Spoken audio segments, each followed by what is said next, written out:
Good morning, Abundant Life Church. This is Pastor Chris. Today we're going to be looking at John chapter 7, verses 40 down through 53.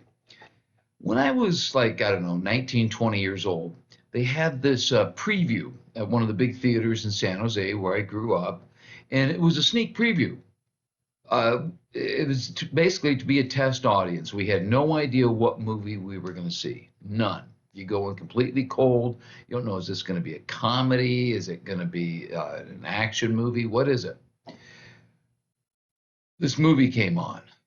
Easily one of the worst movies I have ever seen. It looked like it was written by junior hires and filmed by sixth graders. It was terrible. The plot was insultingly stupid. Writing was awful. Everything was bad about it. As we're leaving, there's an armed police officer right there. As you know, people are walking out of the theater. I said to him, "You need to put out a warrant on whoever made that thing." He just laughed. About 2 months later, the movie came out. It was a big hit. They made several sequels to it. It was a huge hit. People talk about it all the time, still all these years later. What was the movie? The Karate Kid. In fact, it became such a big hit. I thought, well, let me watch it again. Maybe I was wrong. I saw it the second time and went, I hated it even more the second time. I still hate that movie, but a lot of people love it. Okay, here's my point. Reactions are subjective. Now, when you look at something like a movie or a book or a song, a piece of art, there's no such thing as a wrong reaction to that. You like what you like, you dislike what you dislike. Everybody's different. But can we say the same thing about Jesus? People react differently to him. But is it fair to say that there's no such thing as a wrong reaction to Jesus? In this passage, we're going to see a wide variety of reactions to Jesus and opinions about him, from belief to indignation to being completely nothing. You're going to be surprised by a reaction you don't actually see here. And we'll talk about what difference it does make in how you respond to Jesus. So, Jesus is still at the festival, remember, and he's going to teach at this festival.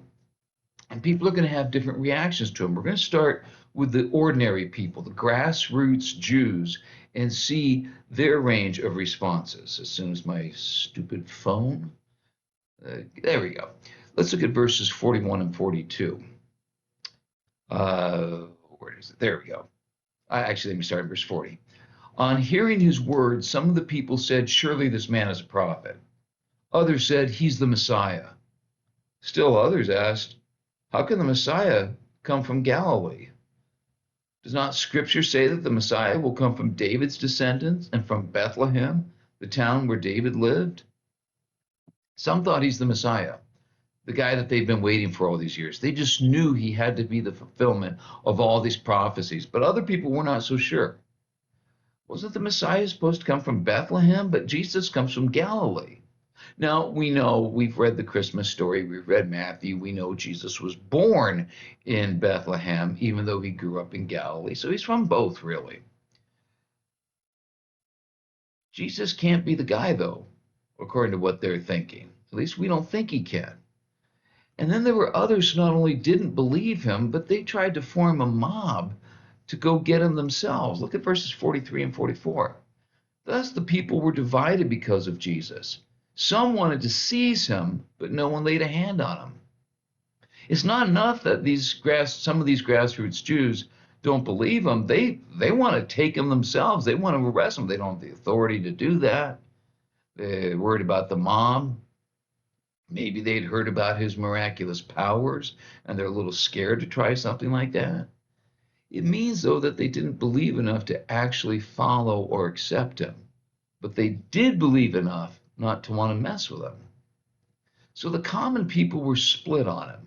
But now let's look at how the uncommon Jews, the religious leaders, felt about him.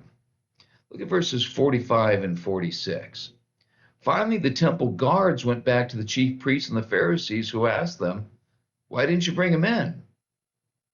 No one ever spoke the way this man does.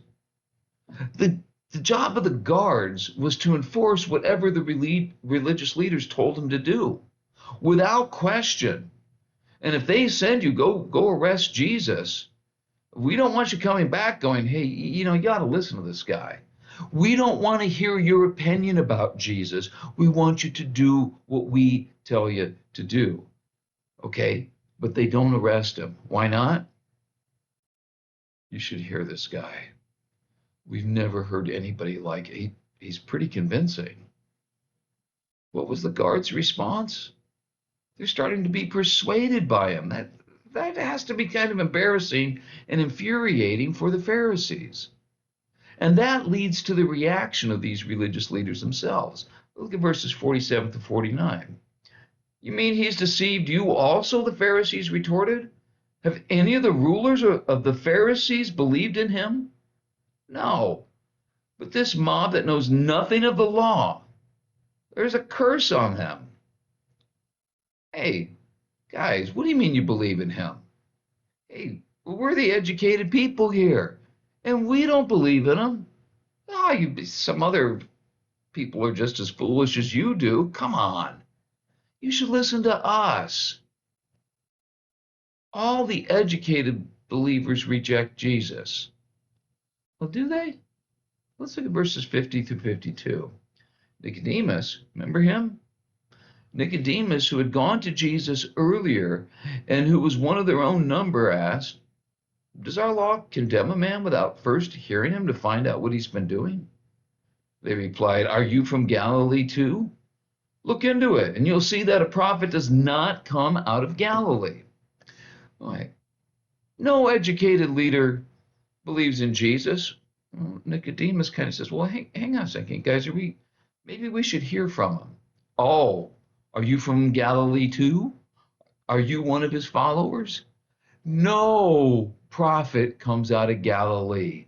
Everybody knows that. We educated people know that. And they're right. No Old Testament prophet had ever come out of Galilee, except for Jonah and Hosea and Nahum. Oh, and who was the other guy? Elijah. Nice research there, guys.